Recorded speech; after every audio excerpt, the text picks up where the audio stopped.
Is crypto regulation on the way? I predicted it's one of the things that will turn around this crypto bear market. Hello everyone, my name is Troy and I'm from the OG Crypto and NFTs. We come to you 3 to 4 times a week going over the latest and greatest news in crypto. Today is June 7th and guess what? We are packed full of great news in crypto. I'm totally excited about what's happening in this market, even though we're having quite a lot of issues with the Fed and inflation. This is going to be looked at as one of the best days that crypto's had in 2022. So let's jump in the first article here from CNBC. It says bipartisan crypto regulation overhaul would treat most digital assets as commodities under the CFTC oversight. Commodities, that is so important.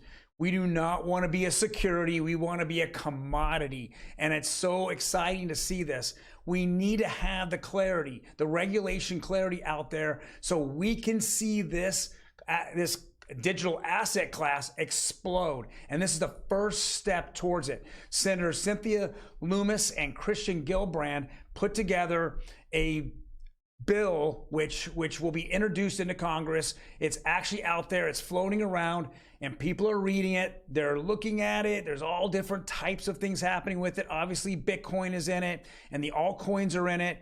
I've seen that, the top 200 cryptos will be considered automatically as commodities as long as they are now doxing their teams.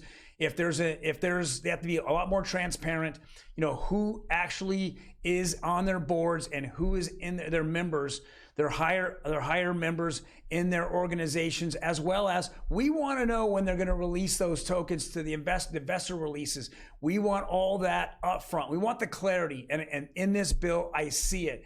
Now, I know there was some FUD the last couple of days about, oh, these are all Bitcoin maxis, but no, now I see that we're going to actually address quite a lot here, including stablecoins. And I like the idea that stablecoins are going to have to be, they want stablecoins to have fiat backing them. So if we're looking at USDT and USDC, you've got to have the money behind them, the fiat, the dollars behind it. In case you have a run, just like a run on a bank, you'll make everybody whole that has bought that coin. Now, I know that Tether is backed by quite a lot of cryptocurrencies. In fact, they're overfunded on cryptocurrencies. But if there's a huge run on cryptocurrencies, we're just going to see that spiral down somewhat like we saw with UST over there with Luna and the nightmare that's happened. So these senators want to address all the crypto market. And I love that they are exiting the SEC as being the regulator, and now it's the CFTC, which is a whole different commodities market regulator, not the SEC, who makes up their own rules. Dirty Gary Gensler, which I guess that's his new nickname now, just makes up his rules, goes and sues people, and then we're going to find out later if that's the regulation or maybe not, just whatever he feels like what's going to happen. But it's exciting. Next article here is Ripple lawsuit conference call today. So Ripple with the SEC was called in by the Judge Netburn to discuss some of the issues that are happening with this lawsuit, including the SEC declaring that Bill Hinman was actually being represented and that they have a case against it, that all his emails are not going to be released because he was represented. Now, we all know that this is just another delay tactic that the SEC has. They're also going to address a very, very interesting notion that came up here in the last couple of weeks. John Deaton has been a lawyer who has now also sued the SEC in representing 67,000 XRP holders.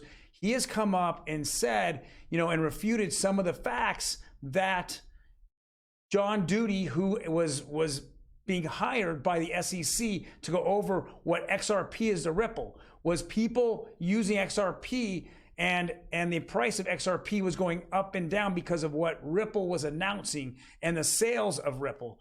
Or was it just because people are using Ripple for a lot of other instances out there. So John Deaton brought that up. He's going head to head against the SEC and John Duty's report. So we're going to see what happens here. I believe that if we want to have this and have it end real quick, I hope that Judge Netberg asks to see all of the Hinman emails in private, because I think that in those Hinman emails in which the SEC has been solely trying to stop from handing those over to Ripple, which they've already been told they've had to hand them over to Ripple now on several occasions, there is something bad and ugly in there. Is it going to be that Bill Hinman had talked about XRP being not a security like he said it with Ethereum and Bitcoin?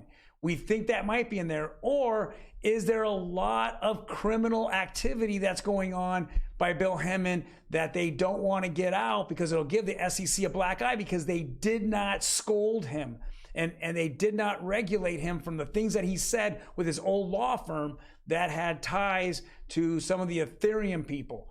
There's a lot going on here. We're hoping that we're going to find out later today what's happening. I will report this on Thursday when I get back. I'm taking a little mini vacation / business vacation tomorrow, but I'll get back and I'm going to go over it in depth. Next article here is U.S. regulators investigate Binance BNB token. And they're talking about when it was the initial offering, the ICO, that it was a security at the time. Now, this was leaked by CoinDesk yesterday, and now it's becoming really widely known. We're going to find out. Now, if we go back to the Loomis bill, you know, they'll let another whole regulatory commission handle these things. But right now, the SEC and anything they say and they talk about and they announce, or even the rumors that are going on, are becoming very ugly for those coins. And I know Binance is out there, and I know that they're on the cusp of being scared that if they get sued, we're going to see a huge price drop, just like we saw with XRP when Ripple got sucked into that lawsuit with the SEC 18 or so months ago. And the last article here is FTX. Now, we're seeing a lot of these exchanges like Coinbase, even marketplaces, that they're just continually laying people off over and over. Robinhood just went, right across the board, 10% cut. I know Coinbase had a cut. Everybody's looking like having a cut. Crypto.com, same thing. FTX is saying, whoa, hold on. We're not freezing hiring. We're amid layoffs. We are not like the other firms. We are strong. And so we're not going to do those things. It's very interesting because a lot of companies, even in the stock market, when things get bad, they are already looking to lay people off. Let's go take a look at Silicon Valley. We know that last week we got enormous amount of pink slips out there because everyone is scared that free money, the funny money that was being printed, or it was out there and available to everybody for the last 2 or 3 years, and they were trying to grow their businesses and they were getting it for almost nothing. Now those pink slips are all going out there because they don't want to be in that situation where they're going to start losing money, and because they have too much staff. Well, thank you guys very much for joining me today. Hit that subscribe button. Let's grow this channel. It's new. I've just gone a little over a month on it, but if you like the content, hit the like content. If you have a comment or a question, please leave it in the comment section. I'm more than happy to answer for you. Otherwise, guys, I'll see you on Thursday. You guys take care.